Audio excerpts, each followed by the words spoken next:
welcome to Off the Court. It's round 15 in the Netball Super League, and we're here in Worcester where Severn Stars have nearly, almost made the final. I think your coach Jo Tripp, Sigi got a little bit excited and said she had. I think it's not mathematically decided yet, but it's very, very close. So we'll get to that in a minute. So I'm joined with goal shooter from Severn Stars, Sigi and with Saracens Mavericks, Ine-Mari. And of course the link this week is they're both South African and they both play in our league, and they're both really, really good and also quite tall.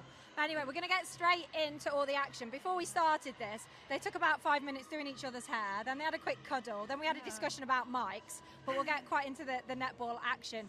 I want to start with the game, start off with. It was close, it was well fought, it was brilliant. Sigi, you ended up on 47 out of 50 shots. It was pretty impressive under that post. I want to talk about target shooters because you both are key target shooters. What are probably the main attributes you need to have, other than being over 6 foot, to be in that circle?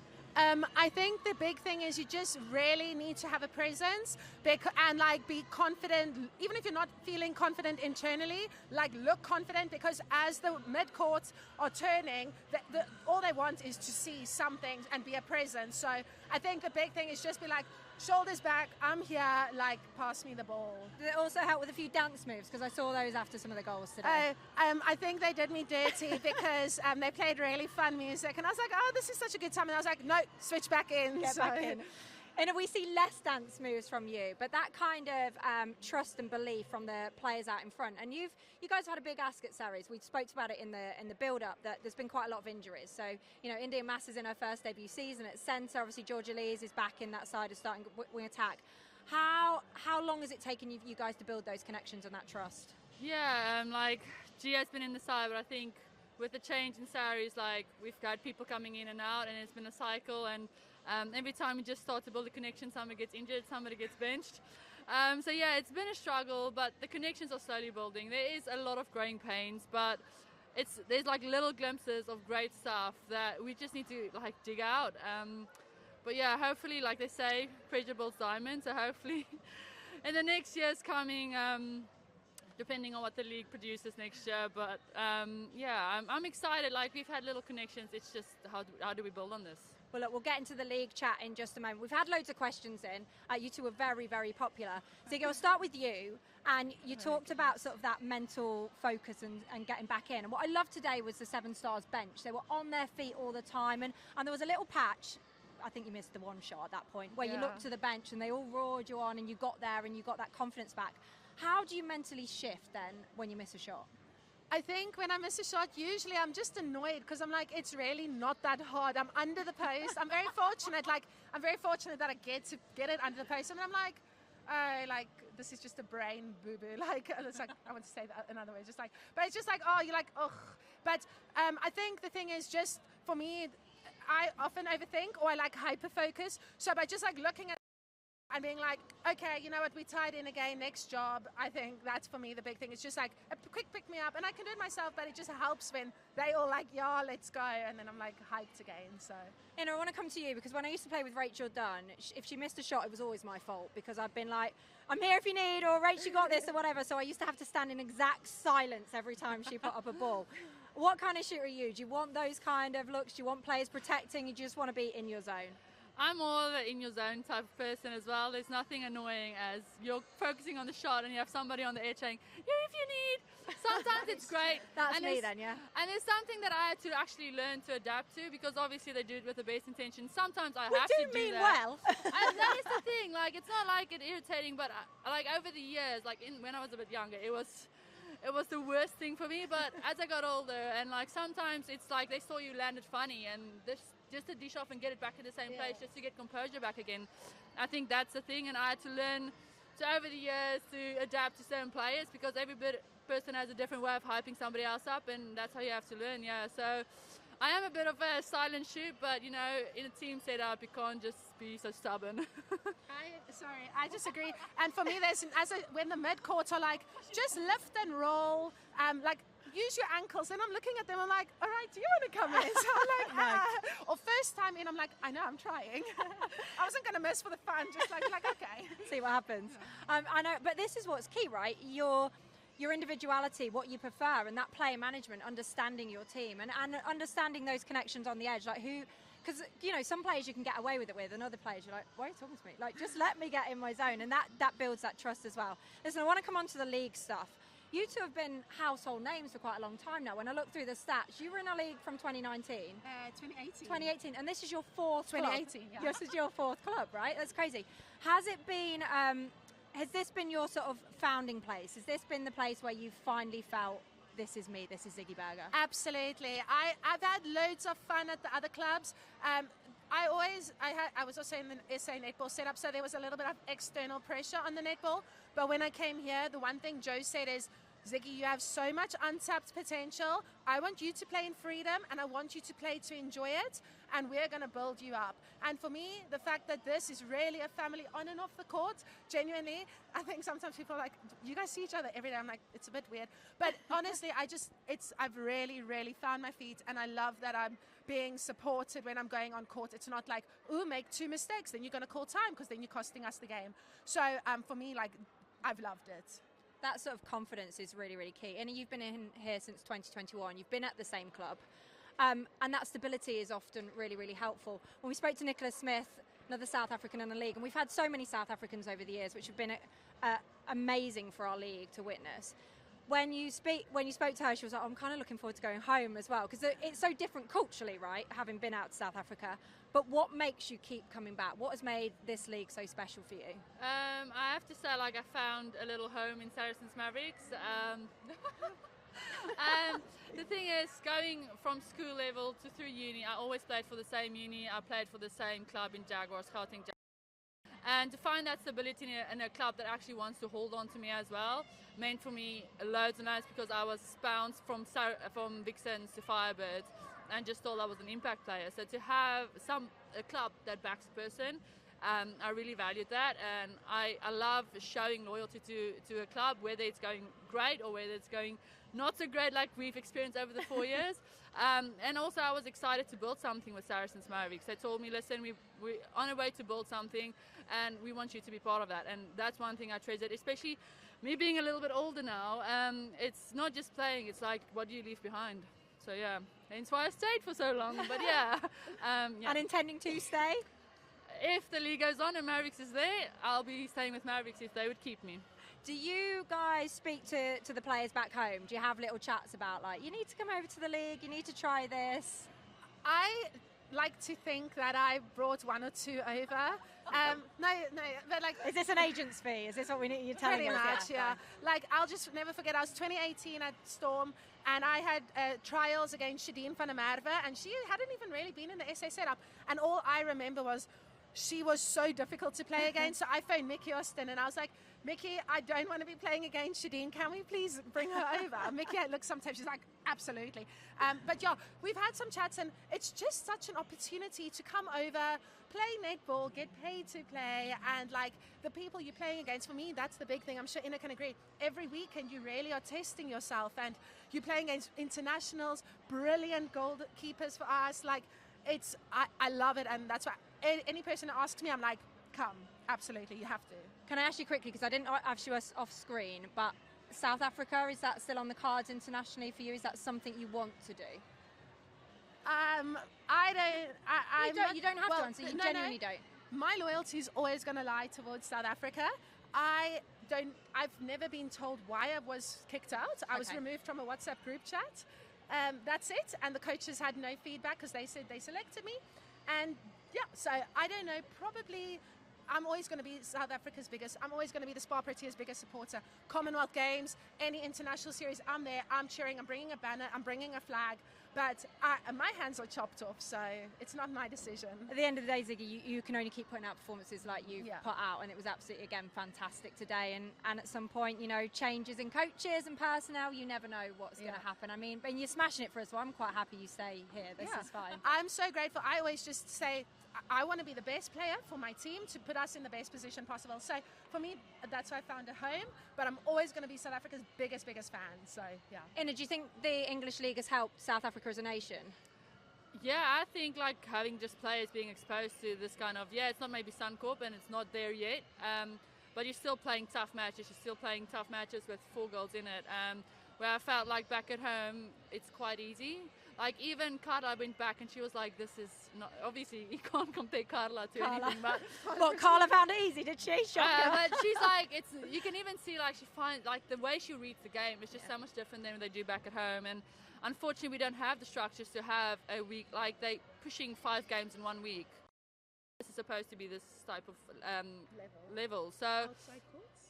and they're training on outside court. So yeah, it's tough at home to ask something like this, but I think that's why even I think on Coach Jenny on the podcast, she was like, what a problem to have players sitting overseas and being seen on international levels and wanted internationally.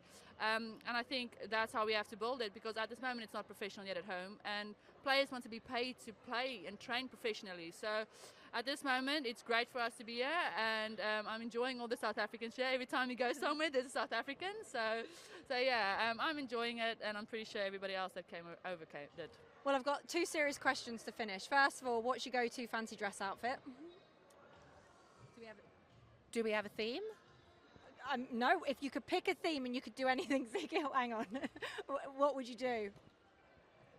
Ina, do you have one off the top of your head? I love fancy dress. It's my favorite thing. I've been a Dallas Cowboys cheerleader this year.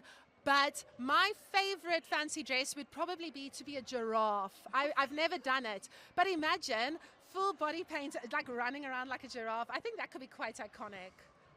Ina, do you want to follow that? The animal theme? Do we do 2 giraffes? No, I'm joking. Ostrich. I don't know. I have to say, I have dressed up like Elton John before for my sister's 21st, which was so much fun. But yeah, I'm more a theme girl. I'm not I'm creative when you give me something to do. But otherwise, I think anything animal. Nice, it's nice. Easy. It's easy. I still have nightmares from my Elton John dress up, but that's the time and place. Another story. The final one then. Febs has sent this question in. So we usually have Taylor McKevitt. She's been quiet the last couple of weeks. Taylor, get your act together. But Febs put this one. Who's your favourite South African player in the NSL? Ine-Mari That's rude. Can I pick myself? Can we pick ourselves? You can pick yourself. Ziggy, you tell me, and then we solve the problem. No, I'm joking. Yes, Ina, you're my favourite. But Ziggy, you're my favourite. And everybody else we love too. They also are favourites. Oh, that's too cute, guys. Well, thank you. You've been absolutely brilliant. Like, you're shining in the league. I think it's only a matter of time before we see stars in the finals, and it's going to be a real pleasure to have a new group in there. And just the way you're playing on and off the court, that culture, I mean, it's been a long time coming. So good luck as the finals come in. We hope to see you on the courts again next season. I know we've still got a few rounds to play, and I'm sure there's still a lot of wins in there that you want to get out of it. But listen, if you are watching us live, then don't forget to tune in to our podcast later next week. But if you're listening to us, we have a very special guest. Sonia Mkoloma is on next.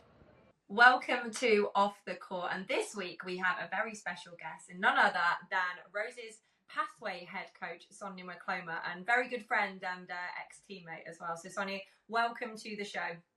Thanks for having me, Tamsin. Glad to be here. I mean, I'm glad you're here as well. I did ask what title you wanted to be, and you mentioned Dame out there somewhere. So maybe we need to do this again in a couple of years and whack that in there. Yeah, and then hopefully it will be Dame Sonia Mkoloma. Something along those lines would be nice. Kind of cute. Well, if you carry on doing the coaching the way you are, you never know. We'll keep you posted on that. Listen, let's get straight into it then. Let's talk about the Pathway Academy role, because you've gone from being England's assistant coach and having a very good stint there, and we will talk about that later in the show, but into the Pathway role. So do you want to explain a little bit more about it? Yeah, so Rose's Pathway head coach, which means I oversee the future Roses, which are the girls that are next in line into that Roses environment. So like the second team, and then the Pathways, which is all the academy. So under 17s, under 19s, and exciting enough, good timing, I guess, is World Youth Cup next year in Gibraltar. So I'll be leading that group of girls to the World Youth Cup. Yeah, that's really, really exciting. I mean, England have always had a very successful pathway. They've always done extremely well. We bring players through. I mean, we had Lisa Alexander on the show the other week, and she was talking about, she actually thinks we're doing it better than Australia at the moment, which is incredible. But what are kind of those aims and plans for World Youth Cup? Because it's not always about winning the competition, but it's more about producing players for the long term. Yeah, and to be fair, Tamsin, you know me, I'm competitive. So I'm not going to sit here and say it's not about winning, it's just about how we perform. No, it is about winning. Yeah. No, but it is. For me, it is about winning. It's about performing. But I think the bigger picture is I'm preparing a youth group of athletes to perform on the world stage in their age group. So for me, it's about these next 2 years are about preparing them with intensity and increased volume and making sure their basic skills and executions are up to par. So number one, so they can compete at the World Youth Cup in 2 years' time. And number two, so that they are transitioning to the Roses program. They are moving up from whether they sit in academy space, whether they sit in the Future Roses space, their dreams. And when I speak to all of them, like I've had a word with all of the ladies that we've selected, and their aim is to put on the red dress. And when someone says that out loud, that's massive. And I think a lot of players don't say it because we're scared, of that, I don't want to say it out loud. Actually, if that's your dream's to put on that red dress, say it. And then now I've got something to work with. Yeah, absolutely. I think you're right. Players tend to hold back, don't they? It's almost like they don't want to say it out loud in case they jinx it, or they don't feel they're quite good enough. And actually, it's one of the things I found being out in Australia. There's a different level of confidence across the board with the players, how they talk about themselves. I remember doing a interview. I'm going a bit off track here, but we did an interview once with me, Romelda Aiken, and Laura Geitz. And we sat in a room, and you had to describe yourselves in three words. And Romelda was like, "I'm tall, I'm beautiful, I'm amazing." And I was like, "Oh my God, what am I going to say?" And Geitz was like, "I'm brilliant at netball, I'm this and that." And I was like, "I'm English, I'm really quick on the court." And it was really, really uncomfortable. And I remember being out there, that kind of difference of them just going, "Yeah, no, I'm really good." I mean, you've always had heaps of confidence in terms of how you played and approached it. Do you think that's something you can bring to this group? I'm hoping so. Like, you know what I mean? This isn't my first rodeo. And I think on my coaching journey, which obviously started off in Sydney with the, I think, under-19s New South Wales team, it was about that. And I sat alongside Bryony, and we had a group of athletes, and even selecting these athletes, it was looking at, we always have this, this netball mold. And so for me, it was like, actually, I never fit the netball mold. And, to perform on the netball court, you don't have to. And that's what makes you special. There's something different about you that stands out. And I remember we selected our group of girls who we selected and pushed forward. And I remember at the time the selectors looking at us like, her? And I'm like, yes, they've got something. Everyone's got something to contribute. If you just watch them play for a little bit, you can see that little spark. So for me, it was bringing that group of girls together. And we won it that year, for New South under-19s. And it was I'm about confidence. I'm about being the best you can be, pushing these athletes. And, I guess the gift of the Australian athletes was they like to be pushed. When they get on the court, they are highly competitive against each other. They'll be friends off the court, but on the court, it's every man for themselves kind of mentality, which I love, which means you're trying to be the best version of yourself for not just myself as the coach, but also for the team. So, we took that group of girls through, and I sit back now, how many years later, and nearly 10 years, bloody hell, maybe 10 years later. And, some of these girls are playing in the SSN, and they're doing well, and they're performing. So, and it is about, that's my competitive side. So for me, I guess, not going off tangent, but how I coach is how I played. It's always about 100% pushing yourself so that when you get onto the netball court, it's easier. Train hard, and then you'll enjoy the game.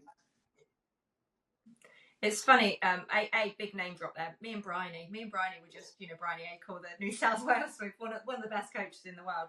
But I think people haven't necessarily seen your coaching journey because it hasn't been as in your face. Like, I mean, from a playing point of view, you played for England for so many years, played in the Super League, obviously went out to ANZ back then, spent time in New Zealand with tactics, then you went to Swift, spent loads of time in Australia. So you've been and seen and done it all, but your coaching's been very different. You took on pathway roles, you've worked hard behind the scenes, and even with England, when you came back, it went into an assistant role. And you haven't been forefront and centre and sort of like, oh yes, I'm this coach, I'm that coach.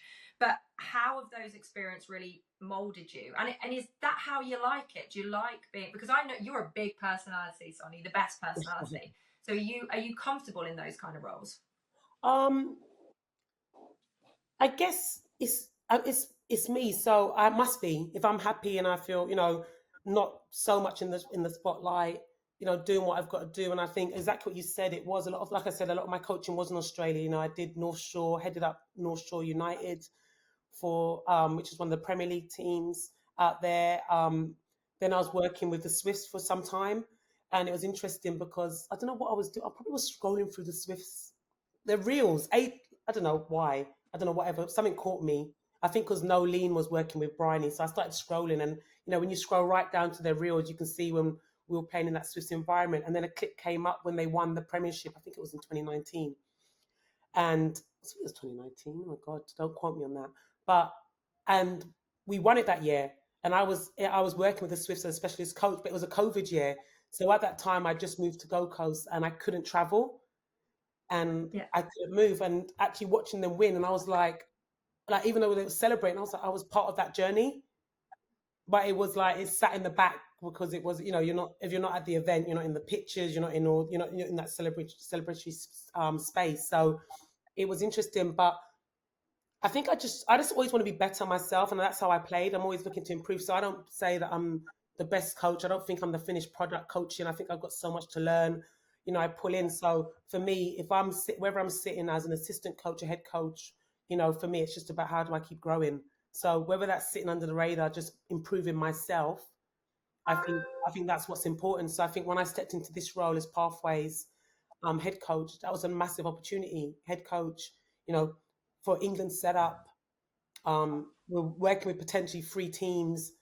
It's a great experience, and I guess you don't have to be in the limelight as long as your players come back and say thank you, and they've enjoyed it, they've learned something, they've grown. For me, that sometimes is enough. It's funny because like you talk about so much to learn as a coach, and it's always happening. You're always picking up bits and looking at other people, but there's ingrained things that I don't think you can get. I think you either have or you don't, and the player management piece is a big part of that for me, because how you deal with people, how you lead, how you inspire. And I remember when I first got into the England squad, and you and people like Mans massively took me under your wing, and you didn't have to. I was this geeky little girl from like state schools from Leicester who wore long socks and low ponytails. I was different. I was the kid you were talking about, and I was a bit later into the group, and I was ballsy, I was cocky at times. I was a bit, I wanted to win, and I was prepared to say things. And you lot looked after me. You didn't have to. You definitely didn't have to. We had a lot of fun, and I'd seen you did that to Jiva as well. And again, huge accolade to you guys, because the reality is Jiva could have taken your spots in those squads. And I just think that kind of player management and that will to win and that belief and inspiring the squad has always been with you. Have you taken your playing experience, because I say this a lot, into how you want to be as a coach?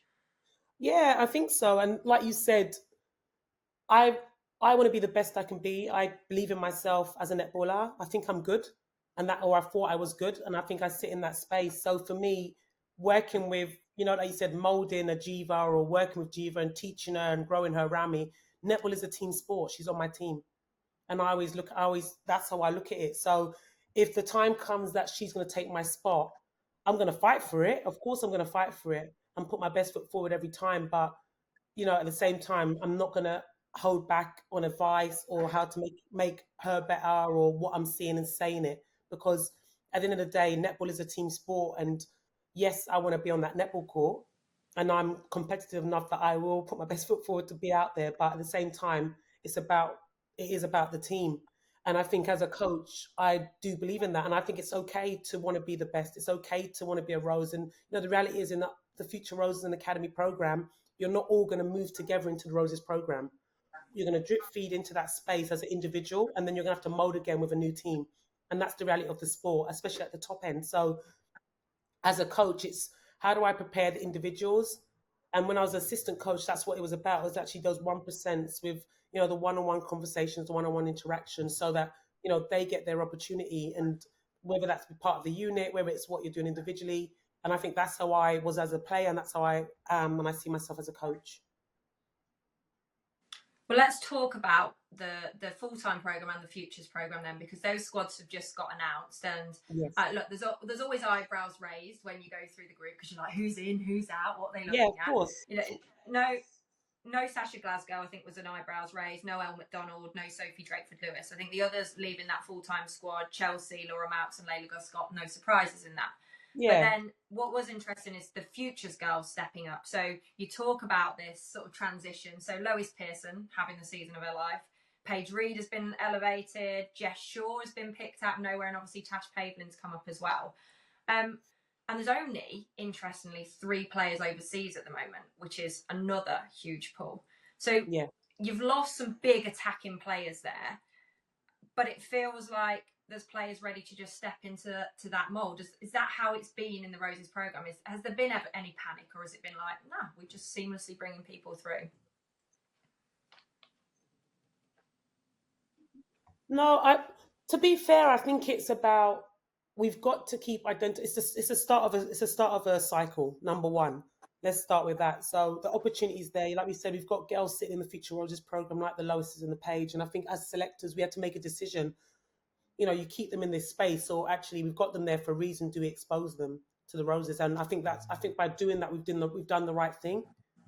Rather than keeping playing safe, we've got to give them that opportunity to see actually whether. And like anybody, I'm either going to shine and take that red dress of somebody or that starting spot, or I'm going to I don't want to say be exposed in a negative way, but I'm not going to grow. And for some people, like we said, we talk about players reaching their ceiling, and that's the reality of the sport. There's going to be fresh players coming in, the sport's evolving. This is your opportunity now. So those players that have just moved from futures into Roses, this is what you said your dream was. Now you're here. What are you going to do with that space? You're either going to step up, or you're not, or you're going to wither away. And I think for them, it's the opportunity to now step up. I think the changes in the squad, who's in, who's out, that's good. I think that's always good, because I was talking to I was at an event the other day, and I think someone said it's not a coronation. You don't automatically stay in position and stay in space. And it shouldn't be like that. With sport, you've got to earn it every time. You've got to put your best foot forward. So if you're having a great season, similar to what we did, Vicky Osola last year, she wasn't initially in our squad because she wasn't playing great netball. And that's the reality. This is international. This is the top. This is the best. And, for her, she then had that fire in the belly to say, actually, look at me. And she did that for the rest of the season. And we looked at her and we brought her back in. So, for players, if you've got that, because that shows me your grit and your fight and wanting to be there. And not everybody has that. That's the reality of it. Some girls are playing and we feel comfortable and we're here. But actually, when the pressure gets put on you, we kind of wither away or we shy back. So I'm all about how do we keep them fresh? And that's where the Future Roses lot. Again, they've got a lot of work to do. And I've had a welcome call with them, and I wasn't shying away from telling them that it's going to be hard, it's going to be challenging, but you're going to have a great support staff behind you, and you're going to have each other behind you. And it's all about how do we support the team. But it's funny talking about that Futures Roses then, because it's almost the hardest squad to be a part of, right? Because you shine and you get in, but as you talk about there, it's not a guarantee, it's a stepping stone. And it's not just about how you perform at Futures, it's going to be how you perform at the league. So when I look through that squad, there is a lot of new names in there. And when you see some of the players, that have been elevated, but some of the names that were in there, like your Millie Sanders, your Ash Deckers, your Darcy Everetts that aren't in there this year. Yeah. And then some of the new names, there's some players, Sophie Egberun, I know because we've just pulled her into the Mav system, but I didn't know about her. So, but then you've got your others that have burst onto the scene, your Jazz Browns, your Ellie McCormack, your Izzy Phillips. It's looking at it, I'm going, oh, that's a challenging group, amazing. But it's probably the hardest place to sit as a player. Is that kind of the plan in terms of it mentally prepares players as well? Do you know what? I think it is that space where, we've got to have our secret eye on the World Youth Cup. We can't wait till next year and just select a team and expect them to perform. If they've not been exposed to a performance program, we've got longer days, higher intensity. They've got me as a coach yelling down the back of their necks. If they're not going to be mentally prepared after me, I don't know what's going to happen. But I think it was finding that balance between actually, and I, in going to role, I've only been in role since March, and I have been on the road, Tamsin. I'm accountable for what I'm seeing, and I made sure I made it to the NPL games, and I saw, because previous to that I hadn't seen it, and I went and watched these girls firsthand. I sat close enough courtside so I can hear the conversations, because you see, you can't just watch. It's nice to watch it on the TV and, on your laptop, but actually when you're actually courtside and you hear the conversations, the interactions, you see the facial expressions, you start to get a build up of a player away from just what she's doing with the ball in hand, or if the ball you're seeing, that grit or that little bit of fight or the fear in their eyes. You start to see all of that, and you get a makeup. So for me, it was making up that group of girls and seeing them and saying, actually, these girls are ones who are eligible for World Youth Cup, and being eligible for World Youth Cup then allows them to then shine and sit in that space. So we can now pay special attention to them, only a few of them. And then actually we're looking at the Super League now and saying, someone like Jasmine Brown, probably not ready last year, give her another year. Let's see what happens. We gave her another year. She's starting to shine and bubble nicely. Hannah Passmore, who's been in the program previously, she's having a good season. So we're seeing that. We're saying, actually, what do they need? So the physicality, the physical, the S&C, that support. So we're looking at these players and going, actually build a support system around them. And hopefully we're going to give them the best opportunity to be the best netball player they can be on that journey, and whatever that looks like for them. So, you've got girls in the future Roses who have never taken to the Super League court, and that's okay. Some of them are playing NPL or playing up an age group. So it's about where they are, what they're doing currently, and, where we see, I guess, that projection. Can we just talk about that timing then? Because that's the piece. And I find it hard because on one hand, we're wanting the girls to go, I want to play for the Roses, I want to wear the red dress, and they want that confidence. But there's also this element that you said, like, players don't move together in groups. Like, you'll play a competition, but someone will get elevated. And a lot of that is purely about timing. Who's retiring? Who's playing well? Where's his injuries? What competition's coming up? For example, I went into the England under-19s and then never made the development squad because I aged out for 21, so I wasn't going to be able to go to the World Youth Cup for 21s. So I was irrelevant at that point, and that was tough to take, right? Because I'm like, well, hang on, I'm perhaps at a different level to some of these players at the minute, but I wasn't even going to be looked at. But it also meant I went away and worked on it. How important is it to get that messaging out? Because we need players to understand that if you're in this, you're in it for the long haul. And actually, it's when the opportunities come, you take it rather than you feel like it's a direct pathway from A to B. Yeah, and it is a hard one, but it is about, I know I talk about performance, and it is about always being the best you can be, and making sure you're playing good netball, you're engaging in training. It's a whole package, Tamsin, and I think it is about time. And some of the girls have aged out, and when we're starting to select players who are now reaching the age of 23 and 22, we have to be realistic and say, what is their development projection? Do you invest in someone, who's sitting at the top end, who's performing well, or do you invest in someone who's a little bit younger and might have the great potential of growth? And I just think that we can then invest in building who will actually overtake them at some point. So it is a hard space to be in as a selector, and kind of shine away from actually when someone's performing at the moment. We've got to think bigger than that. We've got to think Roses. We've got to think international netball. You've got to start thinking about, is she going to fit? And I think that's the hard spaces. So are there brilliant players out there? Yes. That are performing now in the Super League? Yes, there are. What are we looking for? What's the gaps? Like exactly what you said, the timing of it. What's missing in the Roses? Where's the space? Where's the availability? What are the girls in the Roses currently doing? You look at someone like, I know we say like an Imogen Allison or like a Berry Neal, and they're at the beginning of their journeys. So how long they going to sit in that squad or in that space? And their longevity, like Berry's probably, how was Berry? 22, maybe 21, 22. For her, we've got probably two more, potentially two more cycles in her. 3 probably. Yeah, exactly. So what does that look like for someone, if I'm a goal attack shooter, what does that look like? So how do I then come? And there is always room, there's space, there's 24 girls, I think, a pool of 24 girls you're choosing from. So there is space, but exactly what you said, it is about timing. It's always about the makeup of the team, and it's just about what you're doing all the time. Like, it is literally, you're being watched. I know we say it, but you are. If this is what you want for your journey, you are being watched. And sometimes it's going to be disappointing because we've all been there. Yeah, well, we have all been there. I mean, we have a lot of pathway players listening, or a lot of mums and dads actually that listen and then go, you need to listen to this, you need to hear it, which I love. But I think, if you could sort of, you talk about those kind of, the players have got to take their opportunities and what they've got to be ready for. We know that players, sometimes do the bare minimum, or sometimes just feel like they should be in or whatever. What does that kind of, not perfect pathway player look like, but how do you give yourself extra opportunities? For example, I quickly realised I was never going to be 6 foot. right? Shocker. Yeah. So I knew I had to be the most skillful and the fittest. So I remember going to my first England trial and I lapped everyone. And I'd done that by getting up, running down to school every day, getting my school teacher to open the gym, let me go in the gym early, run for 10, 15 minutes and run back home, get showered and go back down to school. And I did that for a year. And when I turned up at trials, I literally lapped everyone. And suddenly I had a tick by my name because it was like, hang on, who's this kid? What's she prepared to do? And that was my in.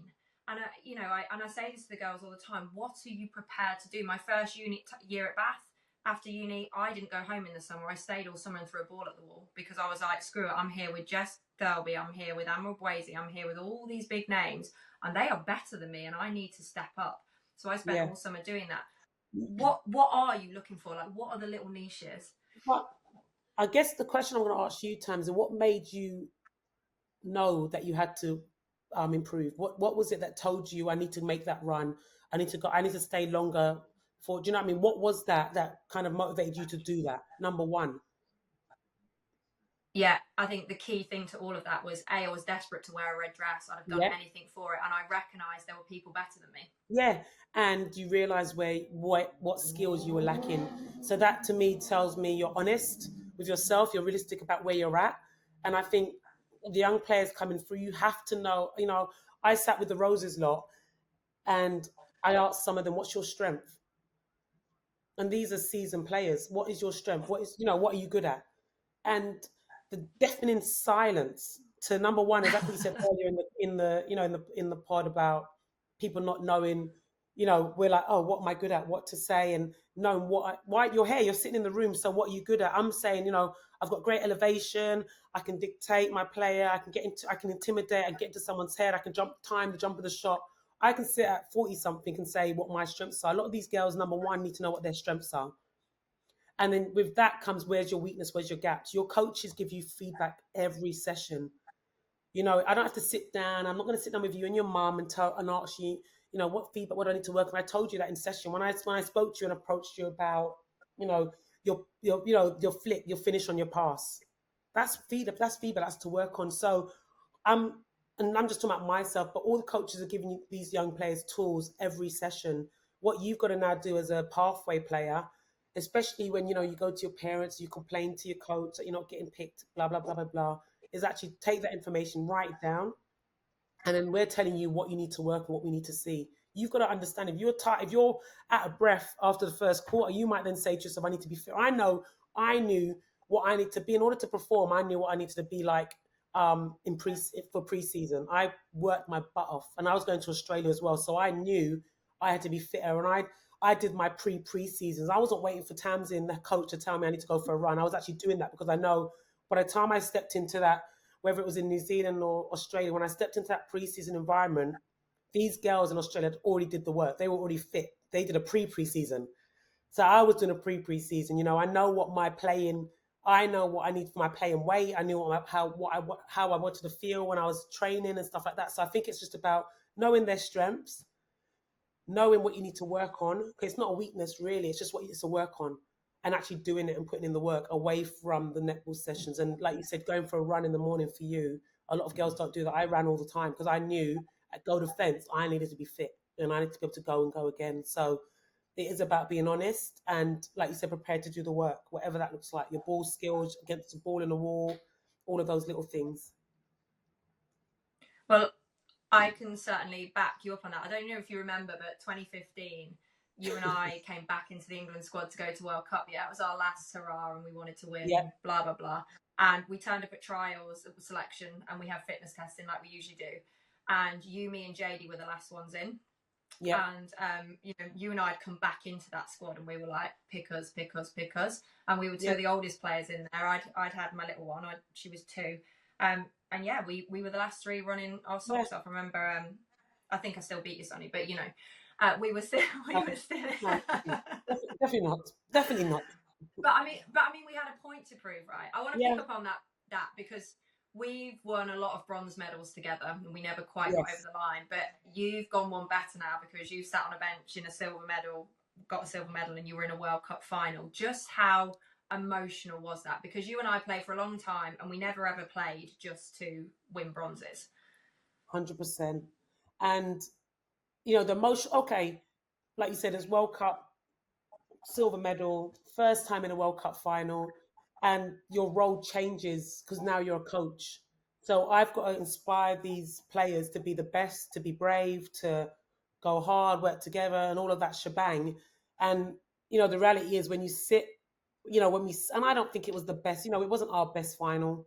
We made the final. I think it was harder to get there, and I think that's where we always got stuck. Tamsin, we were in a team where we just couldn't get into the finals. We always kind of got stuck at that finals gate. So we never made it. So the difference was, we made it, and it was, as a coach, I remember thinking, you want to be like, yes, but actually I was like, literally, I think me and Liana celebrated for probably like 2 minutes, because then we both knew, we just both went yes, and then it was just like, okay, business as usual, because I know this is not it. And the girls are celebrating, and as a coach, you've got to try and harness their energy to let them know that actually this isn't it. This is just the first. We've made it, and we're celebrating on the court, and we're happy, but this isn't it. This is just the next. We just made it through the gate. And I think that's what we talk about now in the Rhodes environment. Not just happy to make it through the gate. Actually, in making it the norm, always making it through the gate. Getting onto the podium, being in those finals. But I think it was a weird space as a coach, because we got there, and I think the reality hit me that this isn't it. And I was lucky enough to be there. And I've been in, I think the first time I went to Swifts, we went through undefeated our first season in 2010. And we got to the finals, the final knockout rounds. And, when you finish top of the table, you kind of get a pass. You get a game pass, you make it through to the final rounds. And we lost our final games. I think we lost to probably Thunderbird. I think it was Thunderbirds at the time, Juva and that year. But we went through the whole season undefeated, and that was enough. But actually, no, to get the gold, we had to then in the final. We lost those final games. So I felt that it's hard, and I think it's about as a coach, it's for me, it's just about how do we prepare the girls, number one, to normalize being in that space. And now they've been there, which is great. We've been there now. Now it's for these lot to whatever that looks like. And, I probably won't be sitting on the bench with them, but actually now that you've made it through that game, you've made the final, we're meant to be in the final. Now we have to deserve to be in that final and compete in the final. Well, it's exciting times ahead. I mean, looking across that squad and the talent we've got building, I mean, you start looking going, oh, this could be frightening. And like you say, half those barriers is breaking through to things they've never done before. And once you're in there, you kind of get a bug for it, right? And it becomes ingrained. And I think that's what I'm seeing with a lot of the youngsters in particular. They're fearless. Yes, and I love need it. a fearless leader. I love They it. need a fearless leader, and you are that. Listen, I always end on something a bit fun, so we can't not mention the fact that you are a Gladiators referee, assistant referee, which I love. You popped up on my screen, so I'm like, what the? Anyway, this is amazing. But you've also been the ultimate performer, Sonia. So I remember when we were in the squad together, I don't know if you remember our little girl band we had. Yes, I do. Yes, I do. I'm not sure we let Jiva join, but no, we didn't let Jiva. Had a great... Yeah, I'd still talk about that. We were singing Brandy after Deezy. We were singing Brandy. That shows our age. I'm not even sure our listeners will know who that is. But listen, if it wasn't netball, you would have always been a larger than life character. What would it have been? What would you have done? It's so funny because it probably would have been like, I do a lot of social work. I know, a bit boring, and I do love the same thing as netball. It's giving back, helping those less fortunate. How do I help them transition into, whether it's housing, whether it's into, work, whether it's school, whether it's that space. And it's so funny because even when I was in Australia, while coaching what felt like a million different teams in 1 year, I was actually working with homeless people and working in an organisation that put them, help people transition off the streets into homes and help them maintain their homes, drug and alcohol, mental health. So to be honest, I think the opportunities that have been afforded to me, whether it's Gladiators, sitting on the England bench and, in the limelight, I think naturally it's weird. I loved going to those big events and I love being there, but I think putting myself there is not where one of my strong points. So it was more like opportunities came and I would say yes, as opposed to I'm out there knocking on doors and fighting to get there. So that's probably a bit, even though I'm this big character, as we say, I'm a bit of a not a homebody, but a bit of a silent one in a way. So I think it's about opportunities do come, and probably if I wasn't doing all of this and in the gladiators and all of that stuff, I probably would be on the streets or working with young people. Well, Sonia, I'm glad you're with us. I'm glad you're in netball, but it also just is testament to you as a person. And I know you as a person, and you're one of life's shining lights. You're a special human. And you know what? I go back to my pathway days, and I had good, but I also had bad experiences. And I think the reality is having someone like you in that is a real huge positive for this pathway, because that experience should be a good one. So thank you very much, Sonia. We look forward to seeing how it goes this season. And if England go and win the World Cup, we'll know that you're doing a hell of a lot behind the scenes. Well, if all the future Roses all transition into the Roses, we'll kick all the Roses out. Don't tell them I said that. And then all the academy move up, then we're doing a good job. And then you'll finally get your damehood, so it's all good. Yeah, exactly. I'll be like, job done. Thank you for having me, Tamsin. Thanks, Sonny.